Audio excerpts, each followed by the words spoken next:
So if you weren't around the meditation scene back in the late 90s and early 2000s especially, meditation was everywhere. It was sort of, everything was free Tibet and the Dalai Lama and Richard Gere, and everybody was talking about meditation and mindfulness, and it's like this great new thing that's going to change the whole world. So this stuff was really, really, really in the public during that period of time. And it's not so much as it was anymore, but now it's actually become kind of more deeply entrenched into the institutions and things, to the point where I mentioned to my therapist the other day, I was like, I bet you've got the impression that there's a bunch of research that suggests that meditation is good for, that mindfulness meditation is good for people's psychology and state of mind and so forth. And he's like, yeah, absolutely. I've definitely heard that.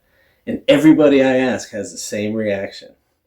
But when I first started the channel, I mentioned in the introduction video that I was interested in taking a look at that meditation research to see how good it was, because I was a little suspicious. Back when I was first doing this, I wasn't nearly as critical as I thought I was being. I went through the whole be critical theater that they have, where you ask people who are already indoctrinated lots of questions, and then they give you answers that lead you in the direction of drawing the conclusion that you have actually vetted this situation fully and completely, when you haven't at all. So I did that, But for me, the scientific studies that show that meditation is beneficial were actually a big part in me kind of making these choices, and definitely in reinforcing the choices that I had already made, because the research really started to be more and more prevalent right around the time when I joined. Late 90s was when they really got into that stuff, and it was 95 when I joined the community. So I also, among the things that I thought were, I thought Buddhism was in line with science, and it was logical and that sort of thing. And a lot of people, had that kind of conclusion that somehow made it a better religion than their local religion, whatever that may have been. And it turns out that these claims were pretty heavily overblown. So what I want to look at today, So I dug into the meditation, and I said in the introduction, I said I wanted to take a look at this. And one of the Reddit True Believer commenters, the guy who everybody knows, who basically his entire premise is, if you disliked anything about Shambhala or meditation, it's because you didn't get it. That's his whole routine. And I know you guys know who I'm talking about, a lot of you. And his reaction to my wanting to take a look at the meditation research was really telling, because he said, well, it was clearly shown, and he lists off like a single study that it lowers blood pressure, and so everyone knows about the benefits, and there's no reason that one would bother to investigate these things. And a lot of people feel this way, not just that particular rich commentator, but everybody seems to think there's a lot of evidence about the benefits of meditation. And there isn't. I'm not going to bury the lead. There isn't. There's no evidence whatsoever that supports the idea that meditation has any significant benefits at all. And it's all been misrepresented. It's all been bad studies. And we're going to go over a few things that I think illustrate that point really well. I bit off more than I could chew with this one, because I wound up going over about 15 studies. I'm going to talk about 3 of them, I think, in this. I may mention a 4th one and a 5th one, but I'm going to really cover and link to 3 very important. One's more of a paper than a study, so 2 big meta-studies, relatively big meta-studies, and 1 very long and thorough paper.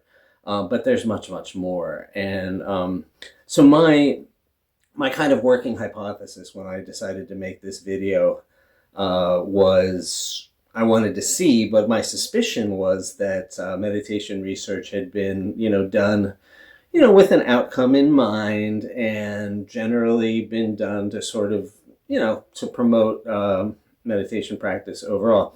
What I found was that was essentially true, but it's like every time I investigate, way worse than I thought it was initially. Just way worse than I thought it was. So even in one of the studies that I'm going to go over here, they kind of boost up meditation, even in the meta study that finds that there's nothing really that, like, they sort of improve the results in favor of meditation from like really nothing to like a little bit. Like, so whoever was doing this study seems to have had a little bit of a bias in there. So I'm going to link to these papers because like the one is a 42-page paper that basically goes through all the reasons why all the meditation research that we have up until now is just basically garbage and useless. What I am not saying in this video is that in any way this proves that meditation does nothing or that meditation is bad. I want to just stop that right in the bud because somebody's going to try and use that as like the straw man to try and debunk me. But what I'm saying is that the meditation research misrepresents the results, and that the claims made about meditation research have misrepresented meditation overall. And this has a tremendous impact because it's all throughout the institutions. I mentioned my friend who's going through mindfulness training in her physiotherapy class in Europe right now. And these things are presented as like, these definitely have lots of benefits, and it's a tool that you should use in your toolkit. And it's just not true. It's not supported in that way. And what's worse is that, and this is actually going to be a completely separate video, no one accounts for adverse meditation effects in any of these studies. They never talk about these in like mindfulness-based stress reduction and other secular mindfulness programs. And there's a little really interesting thing, which is that when adverse meditation effects do take place in these secular contexts, the only answers that the meditation instructors have are religious ones about karma and yams and things that are actually unique to Buddhist meditation contexts. So there may be no such thing as secular mindfulness. Like, you could actually draw the conclusion that it's impossible to have a mindfulness meditation practice without religion. I'm not making that argument, but one could draw that conclusion based on the research that's available. Certainly, it's something that's worth looking into and exploring. So let's get into some of this now. I'm going to start with the claims, and I've got some examples over the years of meditation claims that we hear all the time and that have just no support whatsoever. So let's start with those. So this one's from Time Magazine in 2003. It's, I don't remember what the name of the article was. Just Say Om or something like that. Scientists study it. Doctors recommend it. Millions of Americans, many of whom don't even own crystals, practice it every day. Why? Because meditation works. For what? Doesn't say, but it works. This Dalai Lama quote floated around for a really long time, and one of the studies, because the two meta studies that I look at, one is about the physical implications, and one is more about like what they call pro-social behaviors. So like compassion, empathy, et cetera, et cetera. I'll get into it when I get there. So they actually quote this at the beginning of their meta study. It is, this is the Dalai Lama, if every 8-year-old in the world was taught meditation, we would eliminate violence from the world within 1 generation. That is just beautiful. It's beautiful, absolutely beautiful, because we know that they're never going to teach every single 8-year-old meditation. So you can make this claim and it can never be checked. It can never be verified or invalidated. So, and of course, like you may have noticed in Shambhala, Tibetan Buddhism overall, that like That's what they do, right? They make all these claims that you can't actually validate or verify, and then when you point that out, they do some sort of ho ho ho ho ho, you are lost in concept, ha ha ha ha ha, and it's just this total bullshit. My friend in Estonia who is doing the physical therapy mindfulness training, she's very science minded. She's very, cause and effect minded. That helps when you're being a physical therapist, And so they asked technical questions about the mindfulness practices that they were doing, and the instructor said, "Oh, we don't answer questions here. You just have to feel it." And it's like, that's because your answers are bullshit. That's because your answers are bullshit. Like, they do this constantly. So what we're doing here is we're unpacking this whole tone. But you've got to realize that this has worked its way into the institutions in an invalid way. There's not support for the widespread adoption that we've seen. And you can do whatever you want with this. Maybe in your experience, meditation is helpful to you. Maybe, it doesn't, but the claims are not true, right? This is the main point here that we're going to go over. All right, so here's one from UCLA Health in 2025. And listen to how hyperbolic these things are. What if there was a free portable tool proven to boost mental clarity, reduce pain, improve emotional regulation, and make cancer treatments easier to withstand? What if it was available around the clock to people of all ages and so powerful that thousands of scientific studies confirmed its efficacy? This miraculous tool does exist, and it's called mindfulness. You gotta be kidding me. The studies are crap. But this is the claim. The studies are crap, though, and we're gonna show you. And now it's in your schools. They're teaching it to your children. It's in you can't find a psychologist who isn't like, a therapist who isn't like, "Oh, have you tried mindfulness?" Like, and it's such a disaster for people who have been hurt by these communities. It's unbelievable, folks. It's unbelievable. So, okay, here's another one from Time Magazine. This is in 2017. I have the articles written down somewhere, but on this sheet, I just kept the quotes.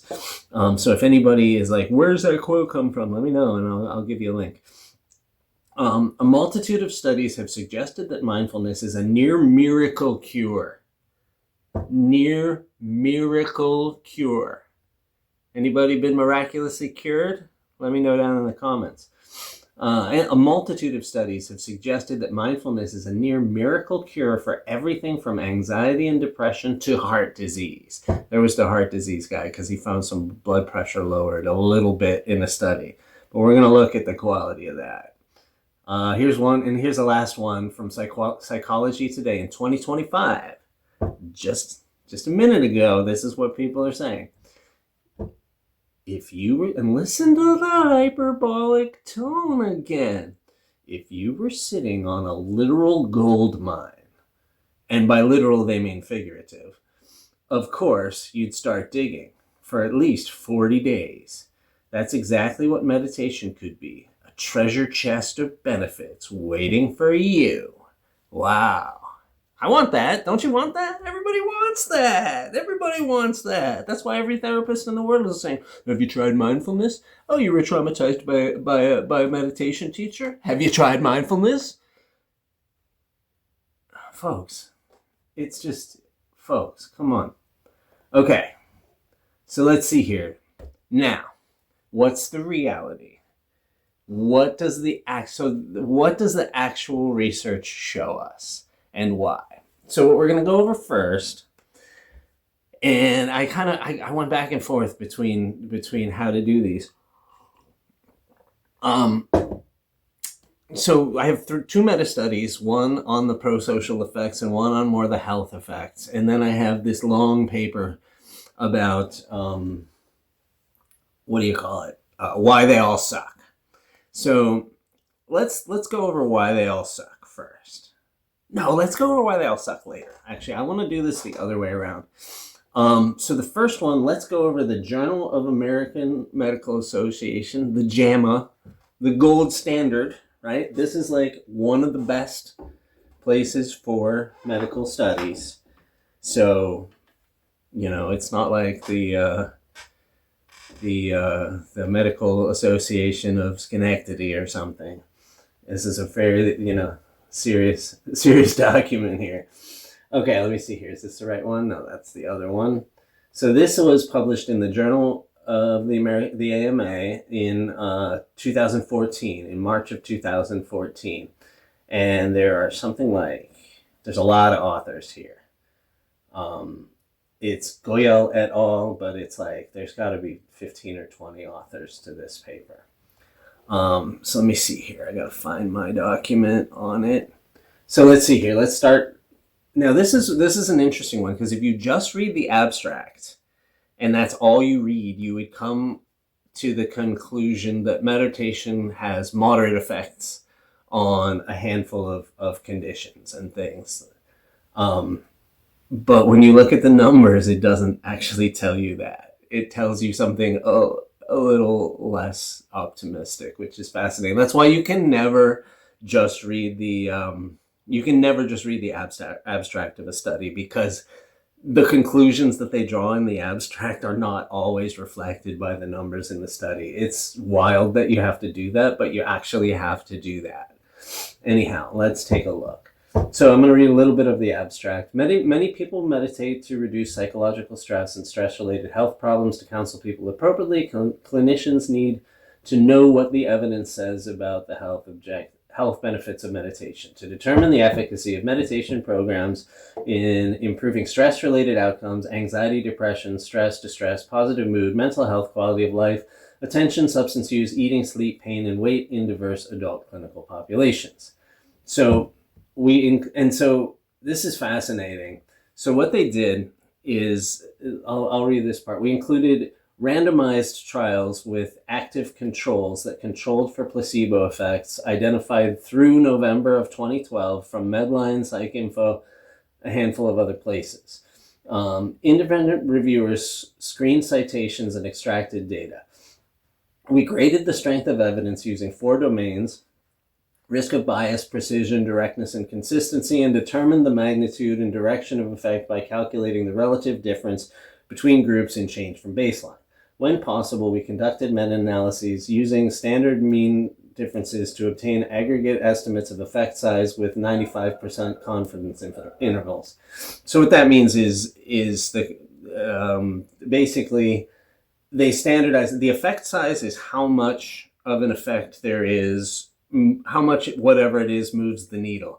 So like if it's a cholesterol study, like there's a sort of scale of the effect size, and it's like, oh, it's like this much, it's this much, it's this much that the drug has affected your cholesterol or whatever. Confidence interval is essentially how certain you are that the results are accurate. So first what they did is they did a broad search for studies on those like 6 or 7 different medical databases, and they came up with 17,800 hits. And they went through those 17,000 studies, and they were able to come up with 47 that even fit their criteria.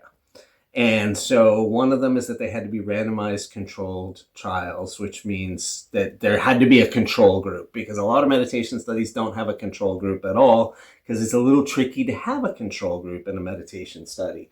And in the other study that recognizes the limits of meditation studies, they mentioned that particular problem. How do you do a control, right? Because you can't placebo meditation.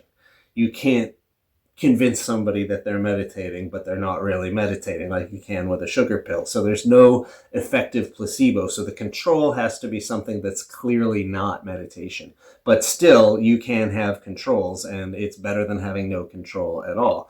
So they also cut out things with like the really low quality stuff. They cut out things that involve children and so on and so forth. So you can look yourself, but they came up with 47 major studies that they were going to use in order to to evaluate. So a lot of these studies came from MBSR. A lot of them, like I think maybe over half of them, came from mindfulness-based stress relief. So this really is like the secular mindfulness movement, sort of pushing a lot of these things. So yeah, that's sort of what they did. Let me see here. So now I'm just going to get into some of the results, and like I said, I'm gonna link to these studies so that you can investigate them yourselves if you're into that sort of thing. If you want to go to the trouble to understand them directly, I did my best to understand the results, and I'm doing the best I can to represent them as accurately as I can without putting my thumb on the scale like generally like they did a lot. If anybody notices anything that I missed or any mistakes that I make, put them in the comments or email me, and I will correct any misrepresentations if I accidentally make them. But I don't need to misrepresent it at all because it's so abundantly clear. So the first thing that we get into is we get to the bottom in the. Is this still the abstract? Let me see here. Let's see here. Findings. Let's see here, yeah. Mindfulness, so yeah, after reviewing 17,801 citations, we included 47 trials with 3,320 participants. Mindfulness meditation programs had moderate evidence to improve anxiety. Now, the way that they word it is really interesting. Moderate evidence to improve anxiety, okay? They give the numbers. I'll talk about the numbers in a minute. Depression and pain, and low evidence to improve stress, distress, and mental health related quality of life. Now, this is where it gets interesting. We found either low evidence of no effect or insufficient evidence of any effect of meditation programs on positive mood, attention, substance use, eating, sleep, and weight. We found no evidence that meditation programs were better than any active treatments. Now, when they say we found moderate evidence, you're like, oh, maybe there's a moderate improvement. No, they found moderate evidence of a small improvement. And so this is where you have to look closer at the numbers. They don't really misrepresent it here. Now that I look about it, it's not really misrepresented, but it's worded in a way that allows you to see moderate evidence. There's moderate evidence. So there's moderate evidence of an effect size of, for anxiety, of 0.38, which is still low. So it's moderate evidence of a low effect on anxiety at 8 weeks. And then it drops down from 0.38 to 0.22 at about 3 to 6 months. So what that suggests is that the effect is temporary. Potentially, what it means is the effect is less over time. So one could draw the conclusion that it's only a temporary effect. So that the effects on anxiety, drop from 0.38, and these are averages. So, and if you look at the confidence intervals, it goes down almost to 0, which means that it could be nothing. It means that there's from no effect to a moderate effect, and it's somewhere in there. Or no effect to a moderate effect, and then the average is small, right? But the no effect is in play for all of these. So this doesn't tell us meditation is bad, but it doesn't tell us that it's not good, but it definitely doesn't tell us that it has any benefit. And this is a recurring theme throughout all of these. So with depression, it goes from 0.3 at 8 weeks to 0.23 at 3 to 6 months. So again, a substantial drop, not as big of a change, but still a substantial drop. And again, the confidence intervals both include 0. So again, could be nothing. So what do they mean when they say we found either low evidence of no effect or sufficient evidence or insufficient evidence of any effect on positive mood, attention, substance use, eating, sleep, and weight. What that means is they found a tiny small amount of evidence that there is no effect, but they found no evidence at all that there is an effect. Okay, so again, nothing there. There's just nothing there. And then we found no evidence that meditation programs were better than any active treatment. And this is a real interesting one, because what they've found in a lot of these is that if you compare meditation to doing nothing, it does have like a tiny little effect on things like mood and stuff like that. But if you compare it to anything at all, there's no advantage. So what that means is watching a nature video or doing exercise or taking antidepressants, all of those are equally or more effective than meditation for the respective things that they treat. So there's no advantage demonstrated advantage of meditation over, say, exercise for things like depression, anxiety, a lot of the things that people come to meditation practice for. And what are the risks, right? And they don't consider in any of these studies what the risks are, what the potential risks are. They don't recognize that adverse meditation experiences even exist. And this is a huge, huge part of the problem with these studies. So let's see here. Small effects are, oh yes, at some point, yeah, I'm going to skip that actually. We don't need to talk about that. Yeah, no better than that. So we found low evidence. I went over that one. So most outcomes are basically nothing. We were unable to detect a specific effect on most outcomes, with majority of evidence grades insufficient or low. Another possibility is that the program had no real effect. That's basically it in this one. The key findings here is that it doesn't move the needle much at all. And when it does, that benefit goes away when compared to things like doing exercise and so on. That's the conclusion. There's moderate evidence of tiny little effects. Now, does that mean that meditation isn't beneficial? No, not at all. Does it mean that meditation is bad? No, doesn't mean that. But what it means is meditation has been misrepresented to you. Significantly misrepresented. And that's the key point here. So let's go to the other one, because the other one about the pro-social effects there might be a couple of other things I want to go through. I have like 5 different sets of notes from this one study, and so there's different ways of telling you about it. But the main points, though, not a very big effect to begin with. That effect could be 0 because of the confidence intervals, and it diminishes over time.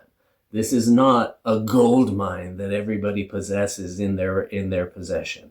That's just not it at all. And again, nothing at all on adverse meditation effects, which there are many of. That's going to be a whole other video. I have like 5 studies on those, because they have started to study this more recently and to look at it more specifically. So let me see here. Okay.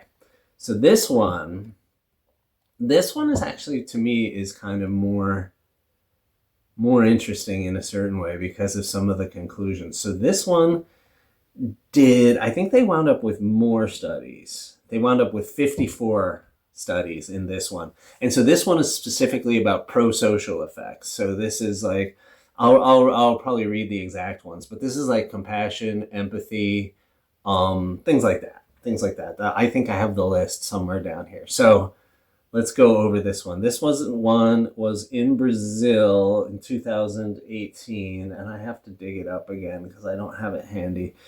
But Kreplin Farias in Brazil, or maybe Brazil was a person's name. Yeah, I don't know. Anyway, I don't remember. So 4,517 records identified and screened across 8 databases, probably the same ones as the other one. 4,464 studies excluded After title abstract screening, 54 articles assessed for full text eligibility. Exclusions, okay, so this is actually fewer. Exclusions, 11 study for non-randomized design, 6 studies for no intervention, 4 studies for no meditation component, 10 studies for no pro-social measure. So this is they narrowed down things like if they did yoga, meditation, and chanting or something like that. So they kind of narrowed it down to just meditation and so forth. So what have we got here? Let's see here. Okay, so let's cut to the chase. 22 studies included in the systematic trial. Total N equals 1,685 participants, so about half the size of the other one. 16 studies included in meta-analysis, 26 independent samples analyzed, some studies measured multiple outcomes. Quality assessment. 0%. So this is the quality of the study itself, the study design, okay? 0% rated as strong quality. 33% rated as moderate quality. And 61% related as weak. So 61% of the studies that they found that could even fit into the criteria of being worth looking at were crap. Okay? Just crap. And it just goes on like this. Okay, pro-social, here it is. Pro-social categories examined. Compassion, empathy, aggression, connectedness, and prejudice. Okay, that's what they did. And okay, so this is the start of the abstract here. If every 8-year-old in the world is taught meditation, the world will be without violence within 1 generation. This quote, attributed to the Dalai Lama and circulating on online forums, tweets, and Facebook pages, succinctly conveys the beliefs and expectations held by many about the powers of meditation. And that's what we're talking about, the expectations, right? The studies on the pro-social effects of meditation have an obvious appeal. They not only help dispelling critics of secular applications of meditation as self-centered or ethically misguided, but they support beliefs about the power of meditation, the power not only of transforming the individual, but of changing society. Sound familiar? Sound familiar? Now remember, you were told, Shambhala wasn't like constantly talking, but but people loved to reference, oh yes, and the research is in our favor. They much preferred the woo kind of approach to things, but they would, when they got a chance, and then they had these secular mindfulness sort of adjacent things that would push the meditation research more. MBSR was very popular among certain Shambhala people. That was the one that Shambhala was most connected to. But Naropa and Naropa Psych, getting these ideas out into the larger psychology community is big, folks. This is big stuff. Like the implications of this, I've been messing with my head. But anyway, let's continue. Yes, transforming society. So main finding, again, this is from the abstract. Although we found a moderate increase in pro-sociality following meditation, further analysis indicated that this effect was qualified by 2 factors. This is wild, actually. This is unbelievable. When you think about what this means, it's like, oh. All right, listen closely. Further analysis indicated that this effect, this moderate effect, was qualified by 2 factors. Type of pro-sociality, so which one? Empathy or prejudice or, connectedness, which one of those, or which one or 2? So the type of pro-sociality, so it only worked for some of them. And methodological quality. Meditation interventions had an effect on compassion and empathy, but not on aggression, connectedness, and prejudice. So only 2. Only 2. Compassion and empathy were the only ones that had any effect. The other places, not so much. So it didn't lower aggression. It didn't increase connectedness. It didn't affect people's, sense of whatever it was, prejudice. So we further found that compassion levels only increased under 2 conditions, and this is where it gets amazing. when the teacher in the meditation intervention was a co-author in the published study, and when the study employed a passive control group, but not an active one. So let's break that down. Okay, a passive control group over an active one. What that means is a passive control group was like basically doing nothing. It was like you're on a waiting list, and we're going to monitor you while you're on the waiting list and not tell you that that's the study. That's a passive control group. An active control group would be like, go walk in a park 20 minutes a day, or watch these nature videos. That's actually one of the specific ones, is watching a nature video. Exercise, other things like that. Basically, going to a therapist could be an active control group. There's a lot of different, again, because you can't placebo meditation, there's a lot of different active control groups. So what that means is they only found that meditation increased compassion and empathy more than doing nothing. And they only found that when the meditation teacher was one of the co-authors of the study, which is a little thing we call researcher bias. So basically, you get a meditation teacher to run the study, and then you get the results you want. But if you don't do that, you don't get the results you want at all. It's just mind-blowing. So I have posited that a better conclusion than mindfulness or that meditation opens you up to or increases your compassion and empathy is that it opens you up to suggestion, because you're doing you're getting the result that the teacher wanted when the teacher plants that in your head. Now, you can't draw that conclusion from these studies, but you can more strongly draw it than it increases compassion. Like it's better. There's more evidence to suggest that it leaves you open to suggestion in this than there is that it increases your compassion. Guys, I'm not ready to unpack all of this yet. I'm not ready yet to fully understand the implications of this. And there's a whole paper that I got from a viewer who has some really interesting ideas about like the different types of meditation and how they relate to the parts of the brain that I can't even get into today. You guys are blowing me away with all of your information that you're sharing with me, but this stuff is way bigger. This is way more important than I thought it was. So, I mean, come on. Let's go down now. Quality here. Let's see here. The methodological quality of the studies was generally weak, 61%, while 1/3 was graded as moderate, and none had a grading of strong. Only 2 studies assessed confounding factors, such as demand characteristics, and only 5 reported the method of randomization. In sum, about half of the studies we reviewed, unintentional experimenter bias could have been introduced by researchers, teachers with a personal interest in the intervention, by giving preferential treatment or being particularly enthusiastic to participants in the experimental group. The moderator analysis for teachers indicated an increase in compassion for students where the meditation teacher was a named author on the study, but not when the intervention was taught by someone not listed as an author or through paper or audio instructions. In what way does the joint status of co-author and meditation teacher affects the results of the compassion studies?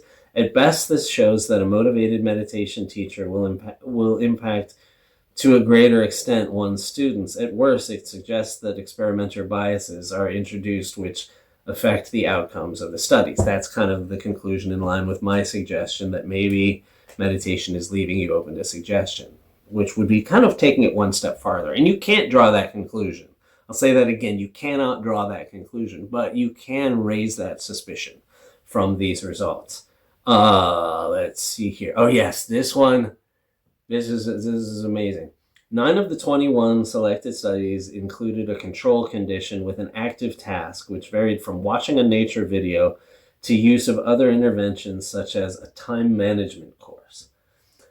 The moderator analysis for type of control group indicated that the results for levels of compassion were more varied when employing an active versus a passive control group, which led to a non-significant effect when employing an active control group.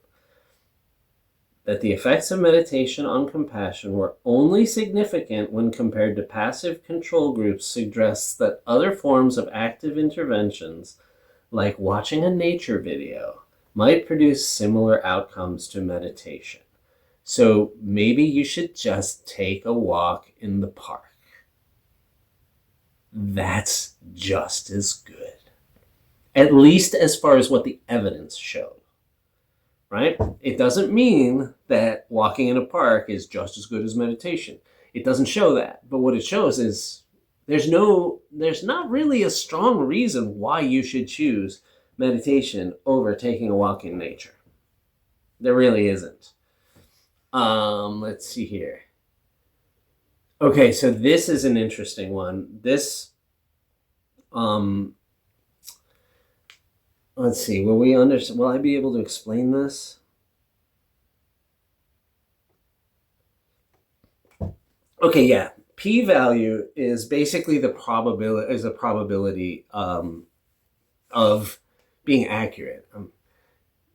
So a confirmation bias was particularly prevalent in the studies we reviewed in the form of an over-reporting of marginally significant results. Just to illustrate this bias, let us take an example from one of the studies we reviewed and meta-analyzed. On page 461, the authors reported a marginally significant difference with a p-value of 0.69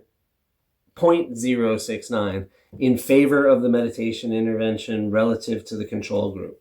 However, on the following page, when the authors reported different sets of results that did not favor the meditation intervention, they claimed the exact same p-value as non-significant. The results confirmed our hypothesis for intergroup anxiety was not significant. And then it's got a p-value of 0.069. So the same result was regarded as significant when it was in favor of meditation and insignificant when it was in contrast. And you see this throughout tons and tons and tons of studies. This happens all over the place. It's just unbelievable. This is an interesting one, and this kind of taps into the next paper, which I'm going to have to go through relatively quickly, or this is going to go on forever. I thought I was going through this quickly, but we're way into it, and we've barely gotten started. You can see why this took me so long to get this out. Let's see. The majority of studies we reviewed presented very tenuous and unclear justifications for why meditation intervention ought to improve prosocial outcomes. The research literature tends to swiftly reference the health benefits of meditation and or mention the alleged prosocial benefits of meditation in the Buddhist tradition. We simply wish to point out the conceptual mist which comes across in the reports we examined, either in the lack of an overall coherent theoretical framework or even the lack of an attempt to theorize about how meditation works. Most of the reports focus on meditation as a tool that can be used for various purposes. The lack of a clear attempt to address underpinning mechanisms of meditation make the literature more vulnerable to implicit magical beliefs about the power of Eastern contemplative techniques. So basically, they don't even try to figure out why it works. They're just like, yeah, it works for this, it works for that, it's great for this, rub it on your elbow. It's ridiculous. It's just, again, the point is these studies don't tell us anything because a bunch of people who wanted you to believe in meditation designed some meditation studies to get you to believe in meditation. That's what's going on here, folks. And now it's all over the institutions. There's every therapist running around going, hey, have you tried some mindfulness? And guys, we need to undo this. We actually need to undo this. Or we need to hold them to a higher standard so that they can actually either stop saying the science proves it or get the science to actually prove it, because the science does not prove it. So the first step is to call them out every time they make that lie. Science does not prove meditation does anything at all. And from their conclusion now, and again, I will link all of these studies so you can investigate them themselves and tell me if I made any mistakes. Contrary to popular beliefs that meditation will lead to prosocial changes, the results of this meta-analysis show that the effects of meditation on prosociality were qualified by the type of prosociality and methodological quality of the study. Our analysis suggests that meditating is likely to have a positive but still relatively limited effect, and this is kind of generous, in making individuals feel or act in a substantially more socially connected or less aggressive and prejudiced way. Our findings suggest that these effects may be, at least in part, the results of methodological frailties, such as biases introduced to the by the meditation teacher, the type of control group used, and the beliefs and expectations of participants and the power of meditation about the power of meditation. So yeah, you think it's going to work, so it works. But it only sort of works. But again, we never talked about the negative effects, and I have to get into that in a completely different video because I have like half a dozen studies on the negative effects of meditation. Now, one of the arguments that the true believers on Reddit will make is that, well, that's not the purpose of meditation. After having claimed 20 minutes ago that, see, it lowers your blood pressure, then they'll say, well, it's not supposed to lower your blood pressure. That's not what it's for. But these are your studies, guys. These are the studies that you guys made to tell us about the benefits. So then you can't come back and say, well, but that's not what meditation is for. Of course it might make you feel uncomfortable. But go to an MBSR or go to some other secular mindfulness group and see if they talk about it freaking you out. This is all about stress relief and so on. And there's like zero evidence of any stress relief. Like you could measure people's cortisol levels. Like you could do this much better, but they don't because they don't give a shit as long as you're coming in the door and then you go to the religious thing, you know? It's a funnel into the religious thing. It may or may not work like that way, but that's what this is. It's an infiltration with shitty evidence. Shitty evidence. Now let's talk about why the evidence is so shitty. And this one is a 42-page paper. I gotta find it here in my notes because I got so many PDFs here. There it is. Okay. So this is a 42-page paper that just tears apart the research. Just tears it apart and goes into all the different reasons why none of it's any good. So what I've done is I've pulled out 7 maybe. I kept it real. No, yeah, 7. I found 7 critical points in what they were saying and then pulled out the quotes that kind of go along with those. But it's well worth a read because, like, basically, again, this will tell you why meditation research is useless.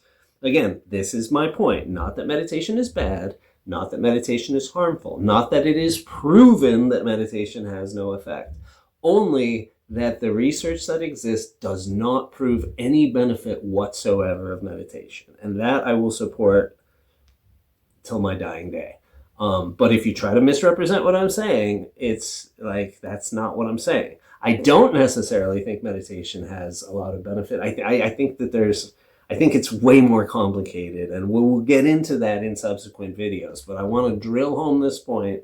Meditation research does not show any benefit of meditation practice. Period. End of discussion. Here's the evidence. A lot of it. There is more. There's way more. You can find it yourself. So this one is Van Dam et al. From 2018, and there's about 15 authors on this paper. And this was published in I have to look at Perspectives on Psychological Science, which is a journal, fairly well-respected journal.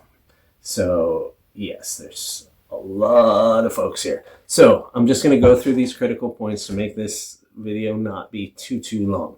So, let's see here. Point 1. Big claims, little evidence. Okay, so mindfulness went from fringe science to replacement for therapy, corporate wellness tool, and military training without adequate scientific support. Mindfulness meditation has gone from being a fringe topic of scientific investigation to being an occasional replacement for psychotherapy, tool for corporate well-being, widely implemented educational practice, and key to building more resilient soldiers. It's even in the military. Shit's gone everywhere. Misinformation and poor methodology associated with past studies of mindfulness may lead public consumers to be harmed, misled, and disappointed. You see how this all ties together? I'm glad I did the studies first, because you look at those studies and you can see kind of, we've already illustrated some of these issues, right? And then now, like, was anybody here misled? Raise your hand if you were misled, harmed, or disappointed by people who overrepresented academic and scientific evidence of the benefits of mindfulness. Now remember, if this was always supposed to be an Ooga Booga Cave people, like, fully religious exercise, if it had stayed there, that would have been fine. But that's not how they represented it. So we can conclude that you've been lied to by a lot of fucking people. And they didn't bother to investigate. Either they lied, and then mostly people just repeated a lie without investigating it. I mean, I did the same thing, but you've been lied to an awful lot. Anyway, number 2, this is important. No one agrees on what mindfulness actually means. So studies test completely different things. There's neither one universally accepted technical definition of mindfulness nor any broad agreement about detailed aspects of the underlying concept to which it refers. Again, if you don't want to have scientific evidence, you don't need that. You can just be like, woo. But if you want to claim there's scientific evidence, you have to have clear definitions. So there's been an attempt to mix the woo with the scientific, and it's a lie. Anyway, so what did we say here? Yes. A 5-minute meditation exercise from a popular phone application might be treated the same as a 3-month meditation retreat, both labeled as meditation. That's part of the problem. When properly tested against real alternatives, not just doing nothing, mindfulness shows modest benefits at best. And we illustrated that from the other study, but let's see what these guys say. Specifically, the efficacy of mindfulness was only moderate in reducing symptoms of anxiety, depression, and pain. Also, efficacy was low in reducing stress and improving quality of life. There was no effect or insufficient evidence for positive attention, which a lot of people think that's what mindfulness is, positive mood, substance abuse, eating habits, sleep, and weight control. This is the only place where this is mentioned. Side effects completely ignored. Compared to 100% of pharmacology trials, less than 25% of meditation trials actively assess adverse effects, relying instead on spontaneous reporting, which may underestimate adverse effect frequency by more than 20-fold. More than 20 published case reports document instances of meditation-induced psychosis, mania, depersonalization, anxiety, panic, traumatic memory re-experiencing, and other forms of clinical deterioration. It's like, where's the rest of that quote? So, anybody have those experiences? Anybody freak the fuck out and all they tell you is like, oh, it's your karma, sit more. Just sit more. Just sit more. There's a whole track that's coming later about what just sit more can and has done to people. But another thing, so I watched an interview with one of the authors of this study. Her name is Willoughby Britton. And she was talking about the fact that, like, whenever in these secular mindfulness programs, what happens is whenever people have these experiences from that list, adverse meditation experiences, there's always a spiritual answer. They're always given a religious answer because the instructors actually don't have a non-religious remedy for these issues.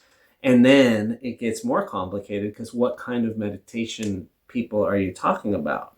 Because people with more of a Theravada background will have a different approach to the same adverse effect as a Tibetan background person will. And in some cases, they think it's a good thing that these adverse things are happening. And in other cases, like in the case of lung sickness or wind sickness in Tibetan Buddhism, they know that's a bad thing and you should stop meditating.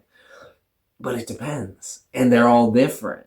So when you have these secular mindfulness programs that are supposed to be ecumenical, like across different meditation traditions, their methods for dealing with adverse events are completely different.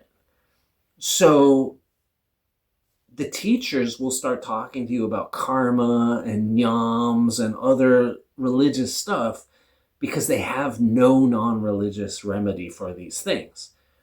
So what they're doing is they're playing with fire. They're bringing people into a context. They're saying this is secular.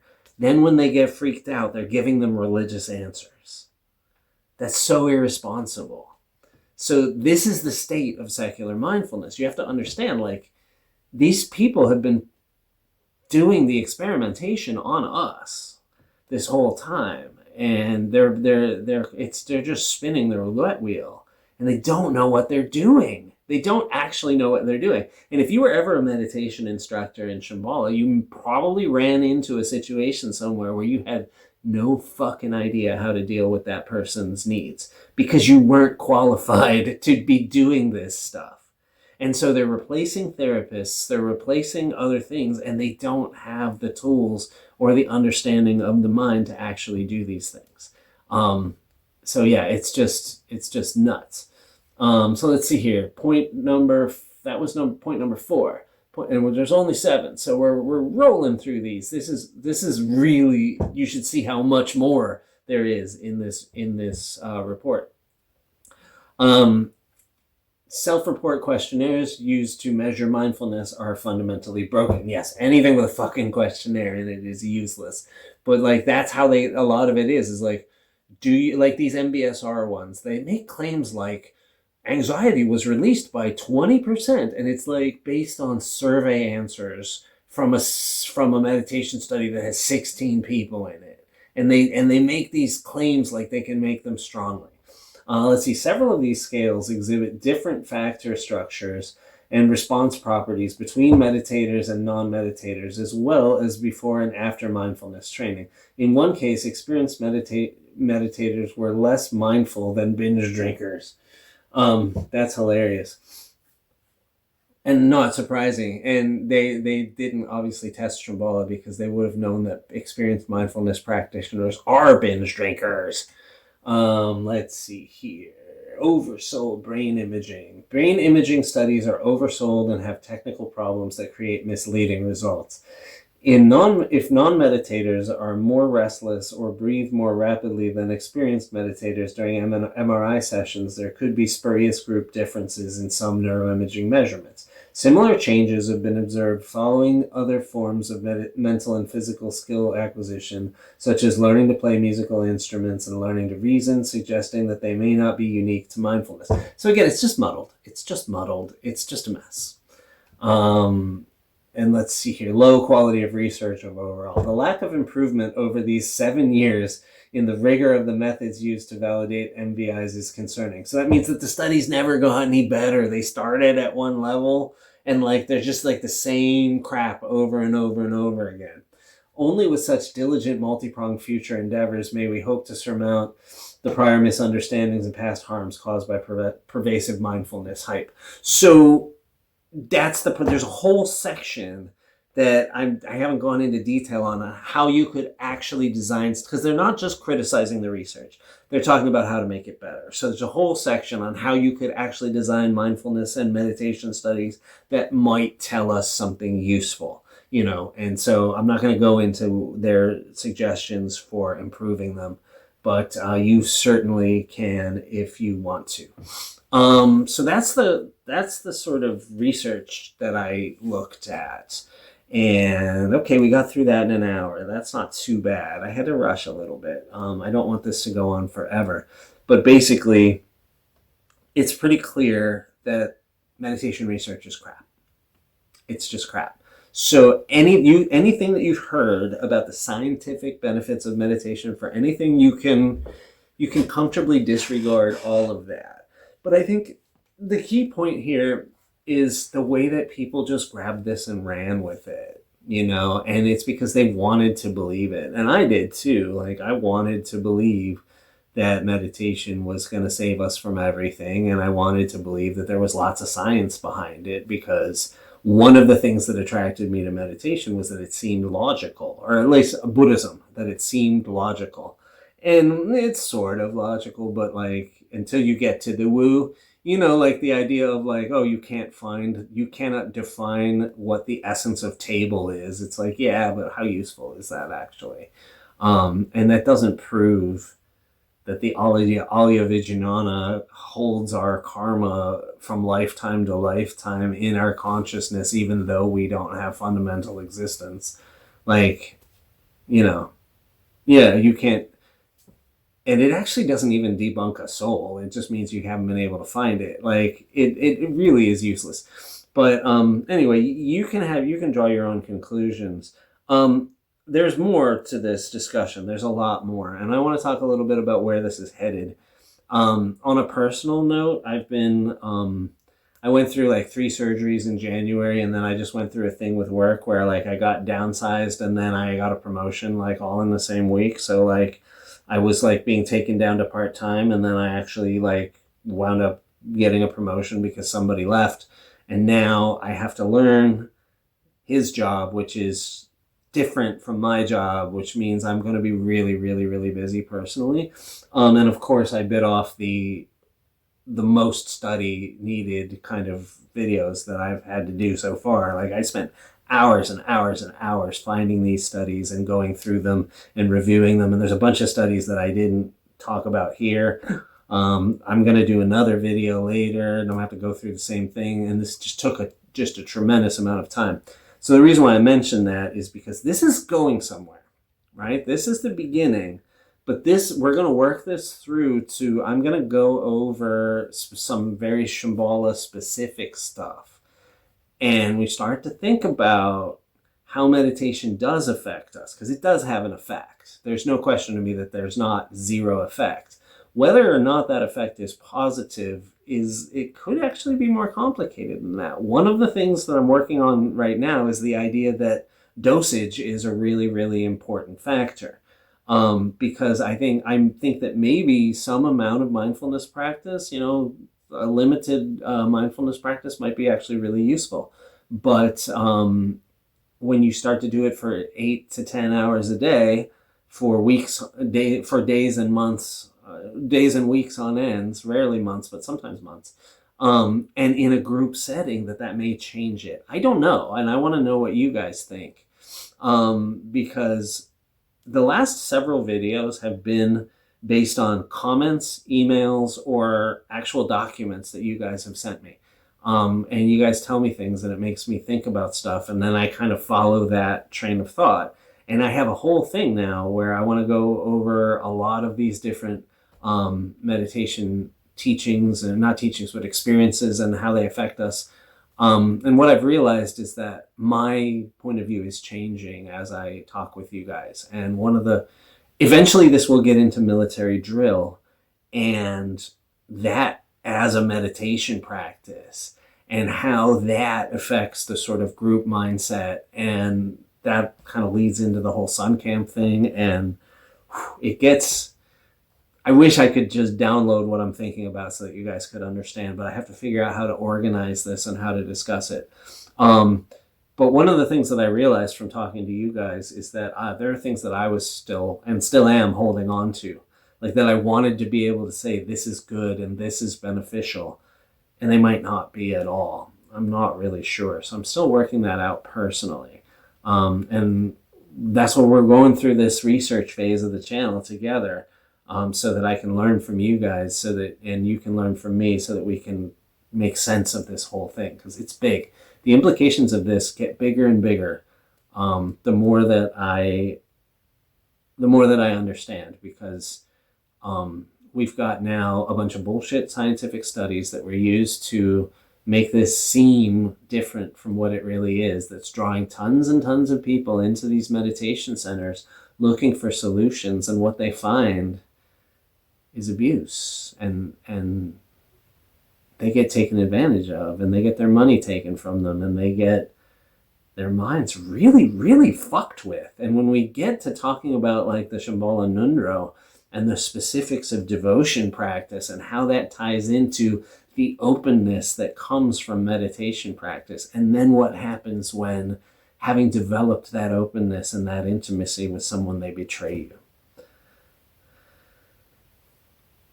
It's hard, guys, to frame all of this. It's hard. So this really is the research phase, and videos may be a little sporadic for a while because of the life stuff that I have to deal with. I figure it's going to take me 3 to 6 months to get my feet on the ground with this new position. Hopefully I'll be able to release videos, as I do that, but the next couple of weeks are going to be tough, so just kind of bear with me here. But keep commenting, sharing your experience. Tell me, I don't know, you can't really tell me I'm wrong about the meditation research. You can try, but like the evidence is on my side. But what you can talk about is your experience. Did you find the meditation practice valuable? Did you find it harmful? Did you find it a mixture of the two? Do you think that my hypothesis about dosage has anything to do with it? One of you suggested that meditation is really just a mind control technique. Tell me more about that. I'm actually going to look into evidence for that as well, but I haven't even scratched the surface of the research on claims like that. So the jury is out for me. But keep in mind that my opinions are changing and evolving as this goes along. So like, don't try to nail me down to one thing. Because like, sooner or later, we have to get into other religions, mythologies, how they play together, spirituality overall, because it all sort of does tie into this larger question of power dynamics, and humanity, like being human. I know Shambhala, the art of being human, and then they just mangle that shit. But my policy with the words is just to take them back, is just to say the words and fuck those guys. And I think that that's the best approach. I might do a whole video on that later. We'll see. So I think that's it for today. I feel like I left a ton of stuff out, as I always do, but I think we got the point across. Meditation research sucks. It just sucks. And it could get better. It could eventually prove all these things that it claims it proves now, but you can disregard all of it. You can disregard all of it at this point. And we can go from there. So we have to admit that we've been fooled. Like, more completely than a lot of you are willing to do. Like, if you take this whole journey with me, it's going to get really uncomfortable. It's going to get really, really uncomfortable, because there are things that all of us are still holding on to. We all have our things that we're still like, yeah, but like, let that be good. So, do the best you can. And I will do the best that I can to share with you. There's going to be a lot of different kinds of videos, by the way, also.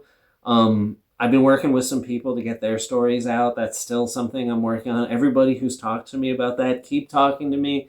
It's going to sometimes take me time. Sometimes I can't respond to emails and stuff. I just don't have the bandwidth to handle it with the rest of my life. If I were full-time doing just this, I could fill up all my time just doing this channel. But this is actually just an extra thing that I do because I care. Because it matters to me, and I think it matters to some of you. So, but there's going to be a variety of, so if you like the storytelling videos, we're going to have more of that. There'll be more of these analytical kind of videos, and I hope to get more people's stories out, so that we can take a look at this from all the different angles that we need to. So bear with me, be patient, give me your suggestions. I've enabled the community tab on YouTube, and you can, and someone actually made their own post, like not just a comment on my post, but, and thank you for that, but somebody actually used it to make, to tell his story a little bit. And so please take a look at the community tab, engage that. That's a great place for you to make suggestions for things that you want to talk about, things that you want to hear about. Obviously, commenting on the specific videos is the best way about a specific topic, but use the community tab, and also keep an eye on the community tab. If you're subscribed, you'll get notifications of that. But that's where I'll let you know if I'm a little behind in making a video, or what I'm thinking about, or I may start to add things like polls and questions, and just trying to take a temperature of the audience and get to know sort of what we need to do. So the community tab is the first place for us to do that. There's a lot here, folks. This is bigger. Every day that I find out more information, I realize how much bigger this was than it was when I first started. It goes beyond Shambhala. It goes beyond Buddhism. It goes beyond, Shambhala and Buddhism. It goes into religion and mythology and a lot of stuff. And I hope that we can kind of unpack those things. But if you were fooled, don't feel guilty. Do your best to let it go and move on. And I know that that's harder than it sounds, but you can keep going deeper. You can keep getting better. I know that I do. So thanks for being patient. It's been like 3 weeks since my last video. It's probably going to be a week or 2 or 3 until the next one. And then at a certain point, I will pick up a rhythm, because I have a backlog of ideas and there's just a ton to talk about. Keep emailing me, keep being in touch, and share your stories, guys. It's so important. Like, your story is not too small. That's the thing.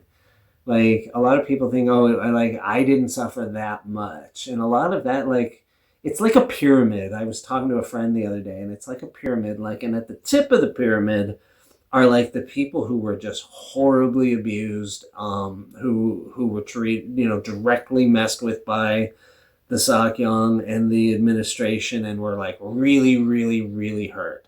And then there's a more moderate level, and then there's like this huge middle of people who were just kind of treated shittily all the time and didn't realize it until later, and that's like the big part, and I think, in order for us to, it's like we've heard a lot of, not all of, but we've heard a lot of the really bad stories. But I think we need to reinforce the sort of constant exploitation, the sort of, just like that kind of middle level, like smarmy discomfort that was everywhere, like the financial abuse, the all of that stuff. So your story is not too small.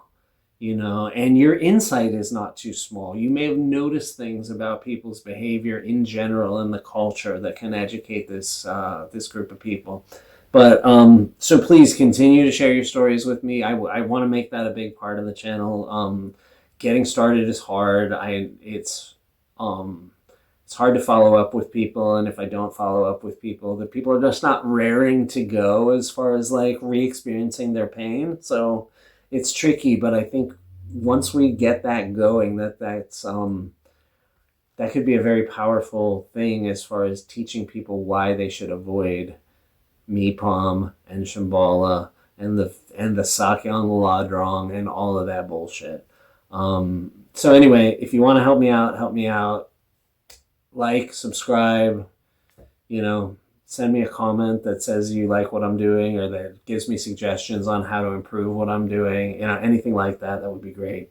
I miss the feedback, because in 3 weeks, like, I'm getting fewer emails because I haven't released a video in a while, and so I miss the interaction and the comments. It's kind of dies down after a video's been out for a while, so I actually miss the interaction with you guys. Yeah. So I'm glad to be back. I'll do the best I can. Bear with me. This is a deep, deep topic. I appreciate you. Thank you. Have a great Valentine's Day passed. I don't know. Ramadan? Whatever. Have a great whatever you're into. And I'll see you next time.